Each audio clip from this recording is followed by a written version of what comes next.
చంద్రబోస్ గారు, ఇప్పుడు మీ 30 ఏళ్ల ప్రయాణంలో అనేక పాటలు తెలుగు వెస్ట్రన్ మ్యూజిక్ మీద కూడా పాటలు రాసిన మీరు ఏ పాట రాయడానికి బాగా ఇబ్బంది పడ్డారు?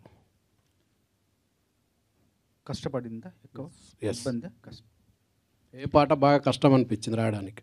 అంటే ఎక్కువ సమయం తీసుకున్న పాట మాత్రం కష్టం, బాగా శ్రమించింది మాత్రం విపరీతంగా, అసలు కొలిక్కి రాకుండా ఎటు తేలకుండా ఉన్న పాట మాత్రం పుష్ప సినిమాలో దాక్కో దాక్కో మేక చాలా కష్టపెట్టింది ఆ పాట. ఎందుకో 29 రోజులు పట్టింది ఆ పాట పూర్తి చేయడానికి.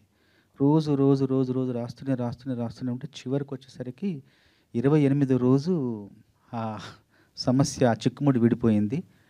వెలుతురు తింటుంది ఆకు, ఆకును తింటుంది మేక అని ఆ మాట రావడంతో మన సుకుమార్ గారు చాలా సంతోషపడి ఇంకా ఇక్కడితో ఈ పాట అయిపోయిందంటే చెప్పేసి దాంతో అక్కడితో ముగింపు పలికాము.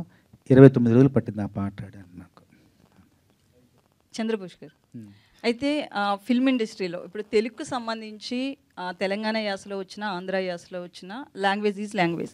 బట్ స్టేజ్ మీద నేటి తరం హీరోలు కావచ్చు, అలాగే నేటి తరం సినిమాల్లో తెలుగు భాష చచ్చిపోయేలా మాట్లాడుతున్నారు. ఈవెన్ రచయితలు కూడా అట్లా పాటలు రాయడం కావచ్చు, మాటలు కూడా ఉన్నాయి సినిమాలో.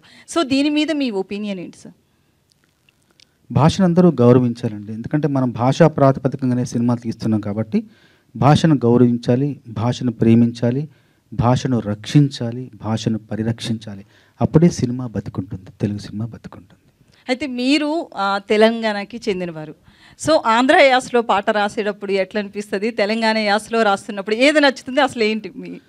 అంటే నాది భాష తెలుగే కానీ మాండలికం, మాతృ మాండలికం తెలంగాణ కాబట్టి 2 రకాల పాటలు రాయడానికి నాకు సత్తా ఉంది, ప్రతిభ ఉంది. కాబట్టి ఏ సందర్భం, ఇప్పుడు మేము రంగస్థలం పాట రాసినప్పుడు పూర్తిగా అది గోదావరి జిల్లాకు పాట రాసాం, గోదావరి జిల్లాకు సంబంధించింది. అట్లాగే మొన్న మన సురేందర్ రెడ్డి గారి సినిమాలో ఒక తెలంగాణ ఒక యుగళ గీతం రాసాం.